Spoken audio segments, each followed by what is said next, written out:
Assalamu alaikum, my dear student. I hope that you all are well by the grace of Almighty. Today we will discuss about your previous exam paper.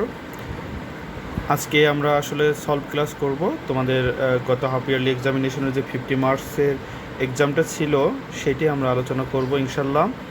আশা করি তোমরা সবাই সাথে থাকবে এবং প্রশ্নের solve শেষ হওয়া না পর্যন্ত প্রশ্ন নিয়ে বসবে ইনশাল্লাহ। তোমাদের কাছে যার যার কাছে প্রশ্ন আছে সবাই হাতে প্রশ্ন নিয়ে বসো, তাহলে আমাদের সলভ করতে একটু সুবিধা হবে।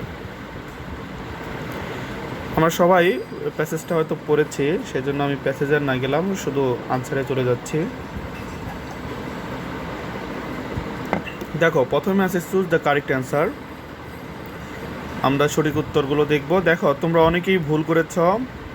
কি করেছ আমি বলি, যেমন 1-এর এ নাম্বার দিয়ে শুধু 3 নাম্বার উঠে দিছ, কিন্তু পরীক্ষায় কিন্তু তোমাকে এভাবে লিখলে হবে না। তোমাকে 3 নাম্বারে যে ফুড আনসারটা আছে সেটা লিখতে হবে। বেশিরভাগ স্টুডেন্টই লিখেছ, কিন্তু কেউ কেউ এই ভুলটাও করেছ। আবার অনেকেই লেখনি যে অ্যান্সার টু দ্য কোশ্চেন নং কত নম্বর প্রশ্নের উত্তর তুমি লিখছো সেটা না লিখলে কীভাবে হবে বলো। এই ভুলগুলো তোমাদের অহরহ অনেক খাতায় হয়েছে। দেখো, এই নাম্বারটা কি বলেছে, what is Mrs Rehena talking about. Miss Rehena আসলে কি সম্পর্কে কথা বলছিল। আমরা প্যাসেজটা পড়লে সহজেই বুঝতে পারি কি she was talking about food, আসলে খাবার নিয়ে কথা বলছিল। তাহলে এটা রাইট অ্যান্সার হবে 3 নাম্বার।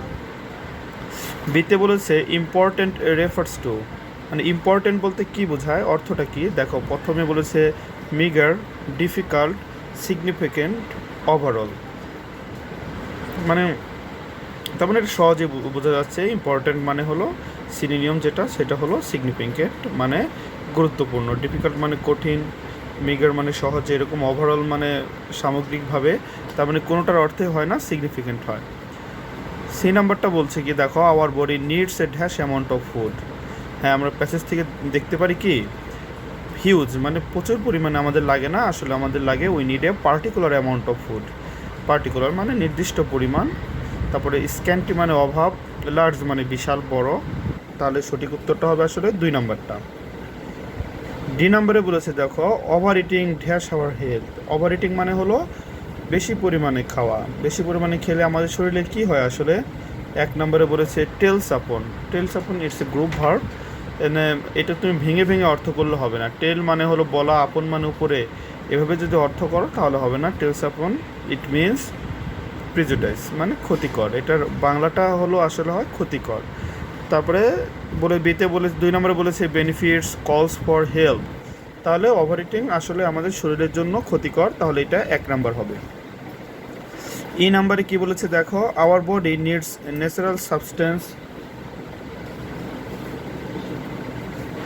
ফর প্রপার কি হবে গ্রোয়িং, এটা গ্রোথ হবে। হ্যাঁ, ফর প্রপার গ্রোথ মানে সঠিক বৃদ্ধির জন্য আমাদের শরীরে পুষ্টির দরকার আছে। 6 নম্বরটা বলেছে কি দেখো দ্য ওয়ার্ড নিউট্রিশাস মিনস, মানে পুষ্টিকর খাবার বলতে আসলে কি বুঝিয়েছে। 1 নম্বরে বলেছে দেখো এলিমেন্টারি মানেই হলো পুষ্টিকর, তার মানে নিউট্রিশাস হচ্ছে মিলে গিয়েছে প্রথমেই। পয়জনাস বিষাক্ত, এক্সপেন্সিভ দামি, অ্যাকুরেটলি মানে সঠিকভাবে। তো 2 নম্বরটা দেখো, এবার 2 নম্বরটা কি বলেছে, আনসার দ্য ফলোয়িং কোশ্চেন্স, নিচের প্রশ্নগুলোর উত্তর দাও। এতে বলেছে what is Miss Rehena talking about. Miss Rehena আসলে কি নিয়ে কথা বলছে। তোমরা এটা প্রথম লাইনে কি উত্তরটা পেয়ে যাচ্ছ।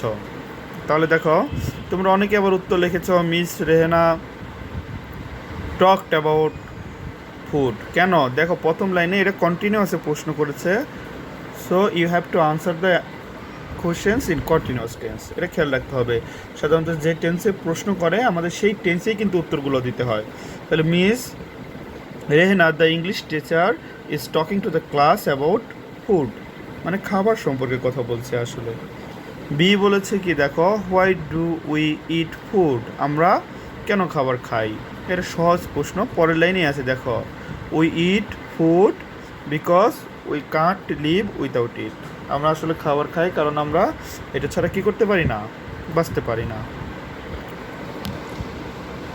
পরবর্তী প্রশ্নটা দেখো, সি নাম্বার বলেছে what is miss Rehena's profession. Miss রেহেনার প্রফেশন মানে কি, পেশাটা কি আসলে। তোমরা এভাবে লিখতে পারো, miss Rehena is an English teacher, সহজভাবেই লিখলেই হয়ে যায়। পরবর্তীতে ডিতে বলেছে কি দেখো, how much food does a person need to eat a day, মানে একদিনে একজন লোকের আসলে কী পরিমাণে খাবার খেতে হয়। এখানে দেখো লাস্টের দিকে আছে ওই যে লাস্টের দুইটা line, so we do not need the same kind of food in the same quantity, মানে আমাদের আসলে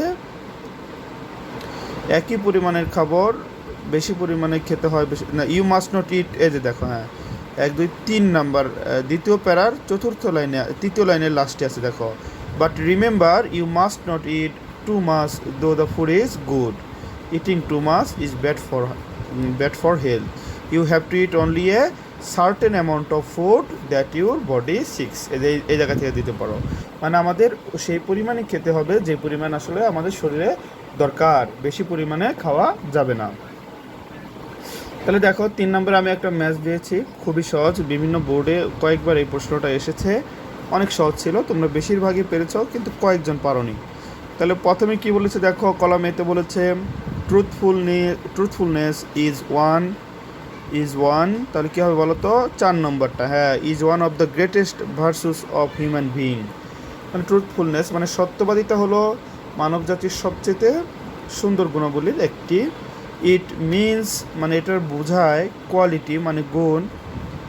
3 নম্বরটা, quality of speaking the truth in all situation, মানে এটা এমন এক ধরনের গুণ যা সত্যবাদিতা বলতে বোঝায় এমন এক ধরনের গুণ যেটা তোমাকে কি বলবে, তুমি যে কোনো পরিস্থিতিতেই আসলে সত্য কথা বলবে।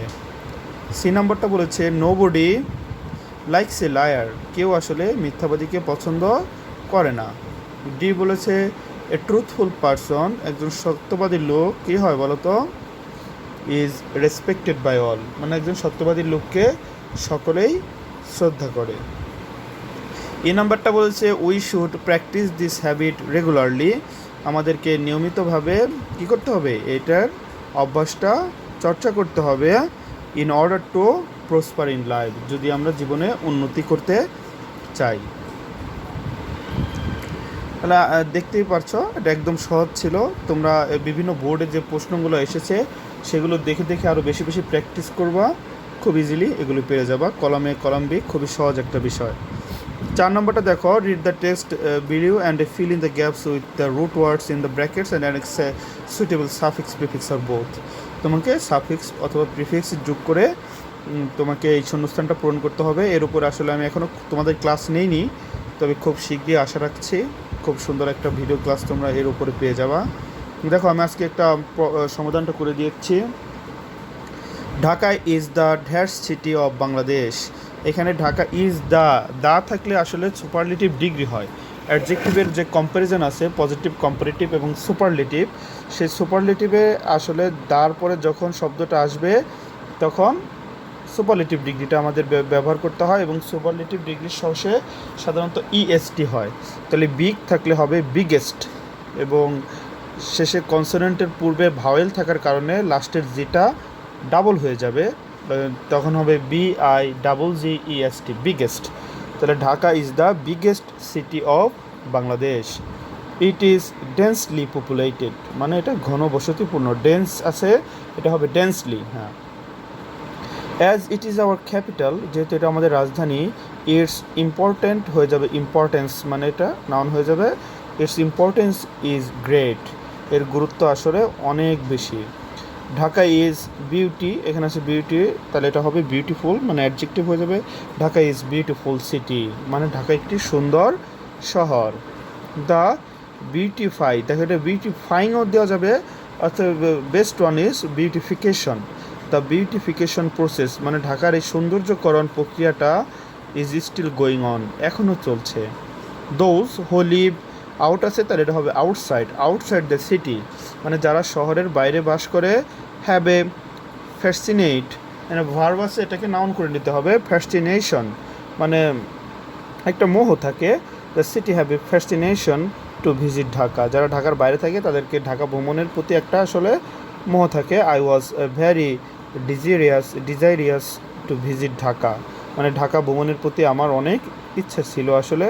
At last I fulfilled my aspiration last year. Aspiration মানে আমি আমার ইচ্ছাটা পূরণ করেছিলাম। অ্যাসপায়ার থেকে অ্যাসপাইরেশন হবে। I became please Singh the attractive building. Attract আছে, এটা হবে অ্যাট্রাকটিভ। তোমাদের কিছু চৌধুরী হুসাইনের বইও কিছু দেওয়া আছে, তোমাদের কিছু মুখস্থ করতে হবে, তারপর সেন্টেন্সটা বুঝে বুঝে আসলে এটা বসাতে হবে। কোথায় নাউন হিসেবে বসবে, কোথায় অ্যাডজেক্টিভ হিসেবে বসবে, ওইরকম করে কিছু প্র্যাকটিস করলেই তোমরা ধীরে ধীরে বুঝতে পারবা আসলে। পরেরটা অনেক সহজ ছিল, আর্টিকেলটা দেখো 5 নম্বরে, দ্য 6th ডিসেম্বর, তারিখের পূর্বে দিয়ে বসে, তাহলে দিয়ে বসবে আমাদের দ্য 6 বলেছিলাম না, 16th December is a red letter day in the history. Red letter day মানে হলো স্মরণীয় দিন বাংলাদেশের ইতিহাসেও। অন দিস ডে, এই দিন আসলে কী হয়েছিল, we achieved victory at the cost of a bloody battle. At the cost মানে অফ এ ব্লাডি ব্যাটল, মানে রক্তক্ষয়ী যুদ্ধের মাধ্যমে আমরা আসলে স্বাধীনতাটা অর্জন করেছিলাম। Bangladesh came into being as an ইন্ডিপেন্ডেন্টের আগে ভাওয়েল থাকার কারণে কি হয়েছে, আর্টিকেল অ্যান বসেছে। হ্যাঁ, it occupied a place in the world map, তাহলে ম্যাপের আগে আসলে কিছুই বসে না, এখানে এর জন্য ক্রস হবে। এভরি ইয়ার, প্রত্যেক বছর, উই অবজার্ভ দ্য ডে। দেখো এই দিনের কথা কিন্তু আমরা একবার ব্যবহার করেছি, তোমরা হয়তো জানো, যখন আমরা প্রথম একবার কোনোটা বলবো তখন অনির্দিষ্ট থাকে, দিনটা আসলে কোন দিন বলা থাকে না, সেজন্য আমরা এ ব্যবহার করি, এ বা অ্যান ব্যবহার করি। কিন্তু পরবর্তীতে যখন ওই বিষয়টাই আবার আমরা উল্লেখ করি তখন ওইটা নির্দিষ্ট হয়ে যায়, এই জন্য তার পূর্বে দি বসে। হ্যাঁ, এই কারণে যে নাম্বারটায় দি বসেছে। We observe the day with due solemnity, we remember the supreme মানে সর্বোচ্চ sacrifice of our heroic sons. আমাদের যে ন্যাশনাল হিরো আছে তাদের আমরা সর্বোচ্চ ত্যাগের কথা আসলে মনে রাখি। The day is a public holiday, এটি একটি সরকারি ছুটির দিন। The day begins with gunshot, ওই যে ডের কথা আগেও একবার বলা হয়েছে, এই জন্য আবারও দি বসেছে। তারপরে পরবর্তীতে ইমেল ছিল, তোমরা ইমেল ভালোই লিখেছ, প্যারাগ্রাফও ভালো লিখেছ। আই ডোন্ট নো, তোমাদের কোনো ভুলও খুঁজে পাইনি আসলে, কীভাবে লিখেছো, মুখস্থ লিখেছো নাকি দেখে দেখে, আল্লাহ মাবুদ জানে। তবে নেক্সটে তোমাদের আরও সচেতন হতে হবে, আরও পড়াশোনা করতে হবে ঠিক করে ভালোভাবে। And I hope that you will do well in your future examinations. এবং পরবর্তী ক্লাসে তোমাদের আমরা জানি যে আমরা কিন্তু ন্যারেশনটা শেষ করেছিলাম, শেষ পর্যন্ত প্যাসেজ ন্যারেশনটা আমাদের করা হয়নি। আমরা প্যাসেজ ন্যারেশনের ভিডিও দিয়ে শুরু করব এবং পরবর্তী গ্রামার পার্ট এবং ফার্স্ট পার্টগুলো রেগুলার বেসিসে হতে থাকবে। তোমরা সবাই অনলাইন ক্লাসে অংশগ্রহণ করবে এবং তোমাদের যারা বন্ধুবান্ধব আছে সবাইকে ক্লাসে যুক্ত করার চেষ্টা করবে। আমাদের এই প্রচেষ্টা সার্থক হোক। সবাই ভালো থাকো, সুস্থ থাকো। আসসালামু আলাইকুম রহমতুল্লাহি ওয়া বারাকাতুহু।